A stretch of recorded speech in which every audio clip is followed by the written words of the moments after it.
Saudações, alunos, eu sou o professor Sam Lima, bem-vindos ao Pré-Veste da UEA. Eu sou um homem de 40 anos, sou pardo, cabelos pretos, tenho estatura alta e estou trajando calça jeans e camiseta preta.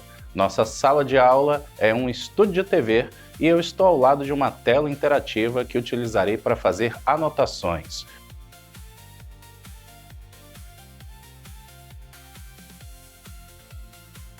Vem comigo, a aula de hoje é Independências na África e na Ásia, conteúdo irmão de Guerra Fria. Vamos lá dar início aos nossos conteúdos de hoje. Nós vamos falar aqui de independência da Índia, com Mahatma Gandhi, vamos falar de África do Sul, Nelson Mandela e o Apartheid, e vamos falar de Portugal e o fim do salazarismo com a Revolução dos Cravos. Acompanha comigo. Quando nós vamos falar de descolonização, de independência na Ásia e na África, nós estamos falando do declínio do imperialismo, nós estamos falando ali de pós-Segunda Guerra Mundial. Por isso que eu falei que é um assunto irmão de Guerra Fria. As potências europeias estavam enfraquecidas economicamente e sem apoio moral para manter suas colônias. É um novo momento para a nossa história. Isso aí surge também com a ONU. A ONU traz os direitos humanos e muitos desses países vão abraçar o sentimento, guarda essa palavra, ela aparece nas questões, o sentimento de autodeterminação dos povos. A ONU passa a defender que cada povo tem o direito de escolher seu próprio governo e ter a soberania de suas nações. Isso acontece principalmente na Conferência de Bandung, lá na Indonésia. Lá foi um marco dos processos de descolonização, onde nós vamos ali reunir líderes de vários países asiáticos e africanos que vão buscar ali o bloco dos não alinhados, a política de não alinhamento às potências da Guerra Fria, os Estados Unidos e a União Soviética. Com o tempo, eles também serão influenciados, mas num primeiro momento, na Conferência de Bandung, você sempre vai marcar nas questões que é o bloco dos não alinhados, certo? A ideia seria condenar a influência do neocolonialismo do passado. Vamos continuar então. Quando eu falo de descolonização da África e da Ásia, eu estou falando de Guerra Fria, Estados Unidos e União Soviética incentivando a independência para atrair nações ao seu lado. Tranquilo? Acompanha comigo aqui. Quando eu mostro aqui esse mapão para ti, eu estou mostrando do mapa das independências da África e da Ásia.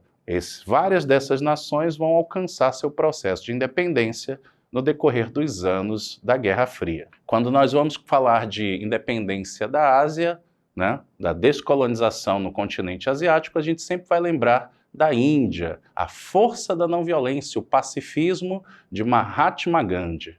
A Índia era considerada a joia da coroa britânica. A Índia era uma das colônias mais lucrativas e importantes do Império Britânico, levando grande número de soldados para suas guerras. O nosso personagem principal aqui é ele, Mahatma Gandhi. Ele liderou o movimento baseado na desobediência civil, no pacifismo, na não violência. É o que a gente chama ali de Satyagraha.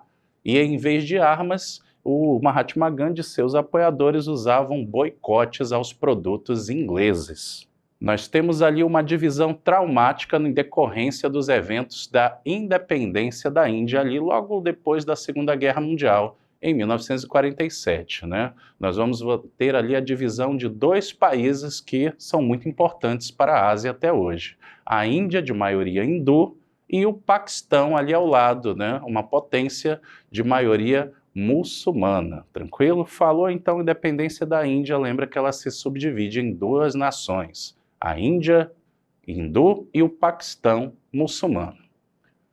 Dando continuidade aos nossos conteúdos, é hora de falar da África do Sul e o regime de Apartheid. O Apartheid é esse grande preconceito, esse grande racismo declarado na Constituição da África do Sul.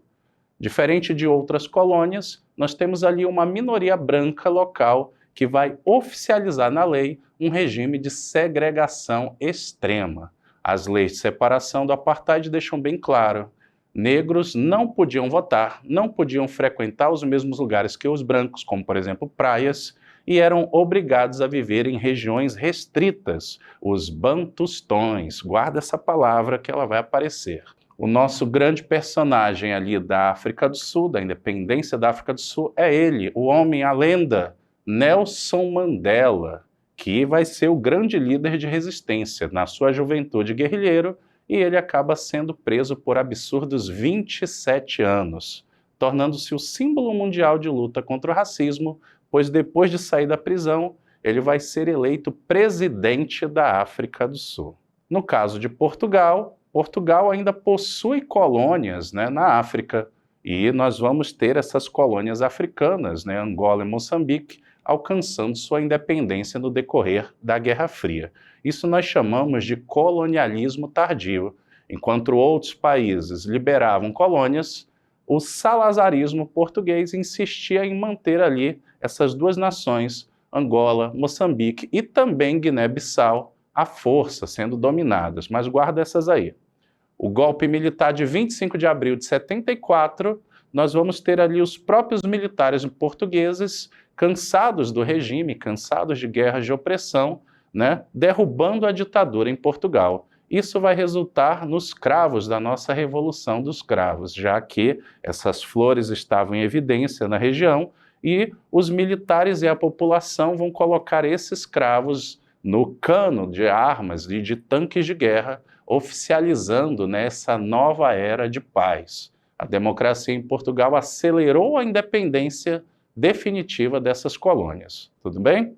Na imagem eu posso ver isso, né, não apenas nos fuzis dos militares, mas também em tanques de guerra. Guarda essa referência, né? Eu tenho aqui tanques de guerra enfeitados com os famosos cravos vermelhos desta revolução. Nós temos aqui nos nossos estúdios o Caio. Caio, que está acompanhando todas as aulas do Preveste. Qual é a sua dúvida? Conte para nós. Professor Sam, se o apartheid era uma violação clara dos direitos humanos, por que a comunidade internacional demorou tanto para agir? O mundo fingiu que não viu por causa de interesses econômicos?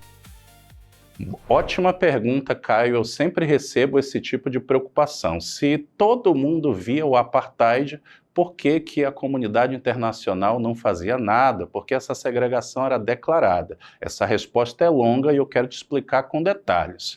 Eu vou ter muitos interesses, né, na Guerra Fria. Para os países ocidentais, o governo do apartheid era um aliado contra o avanço do socialismo na África. Então era interessante não modificar a política do lugar. Existia também muito lucro com a segregação.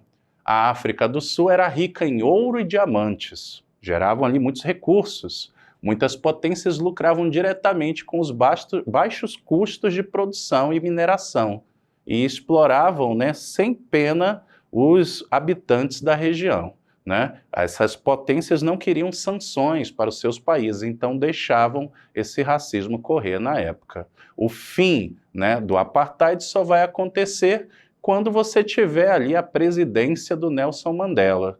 E no caso das potências, né, só mesmo quando a resistência interna vai ficar imparável e a União Soviética enfraquecer, né, removendo ali aquela desculpa de que precisam deixar ali a nação da África do Sul por motivos de Guerra Fria. Então nós temos muitos detalhes de geopolítica envolvendo a sustentação desse apartheid, dessa segregação, mas guarda sempre a presidência do Nelson Mandela. Tudo bem, Caio? Bons estudos para você.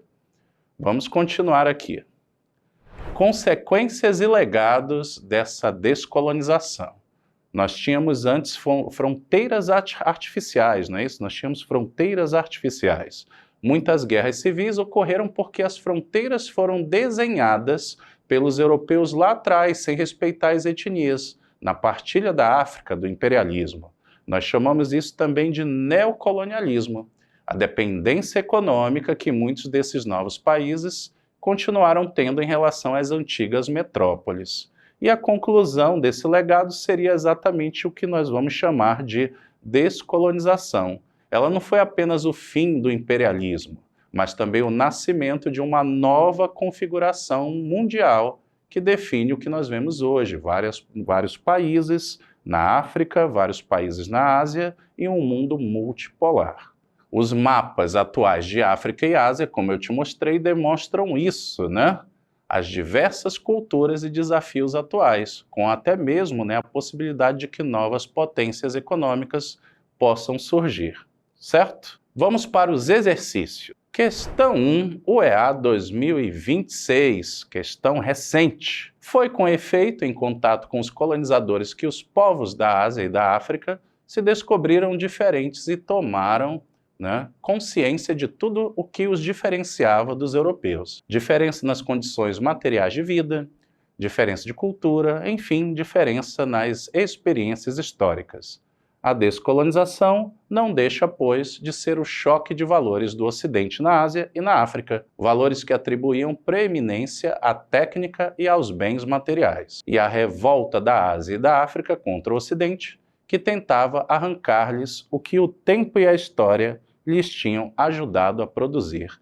Texto maravilhoso aí da descolonização da Ásia e da África. Pergunta direta. Segundo o excerto, os processos de descolonização expressaram a luta dos povos africanos e asiáticos para preservar o quê? O texto é muito claro. Não é homogeneidade étnica. Eles são diferentes em várias regiões africanas e asiáticas. As culturas e tribos são diferentes. Letra B. Identidade cultural, e aqui a gente tem uma interpretação direta do nosso excerto. Letra C, superioridade técnica, não existe superioridade, existe cada nação com seu grau de cultura. O texto não fala de supremacia militar e o excerto também não fala de democracia direta, essas nações vão escolher suas formas de governo. Resposta correta, letra B. O texto é bem claro falando de identidade cultural africana e asiática. UEA CIS 2025. Uma estátua de Mahatma Gandhi foi inaugurada em 2015 em Londres. A estátua de bronze fica diante do Big Ben, do grande relógio, do parlamento, em meio a monumentos em homenagem a personalidades históricas famosíssimas como Nelson Mandela e o presidente Abraham Lincoln dos Estados Unidos, da abolição da escravidão. O primeiro-ministro britânico David Cameron afirmou que a estátua constitui uma vibrante homenagem a uma das figuras mais importantes da história mundial. Concordo plenamente com o Sr. Cameron. Ao colocar Gandhi nessa praça ilustre, oferecemos a ele uma presença eterna em nosso país, disse. O excerto noticia um ato em homenagem a Mahatma Gandhi, o grande líder da independência da Índia, por sua atuação onde? Letra A. Na consolidação da monarquia parlamentarista inglesa, não mesmo, muito pelo contrário. Na luta pelo fim da segregação racial sul-africana. Letra C. Na libertação indiana em relação à colonização inglesa. Mahatma Gandhi não é o símbolo da independência, da luta contra o colonialismo inglês? Então, nós temos aqui já a nossa solução. Letra D. Abolição da escravidão em território estadunidense. Não, esse aí é o Abraham Lincoln.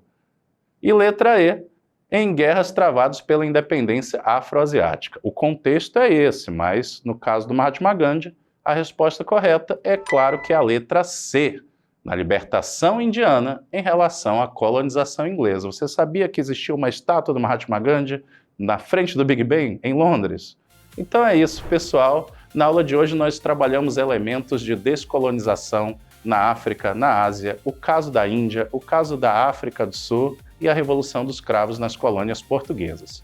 Assunto extremamente importante para o vestibular da UEA. Baixe o aplicativo Preveste e siga as redes sociais do Preveste UEA para não perder nenhuma novidade. Bons estudos, tchau, tchau!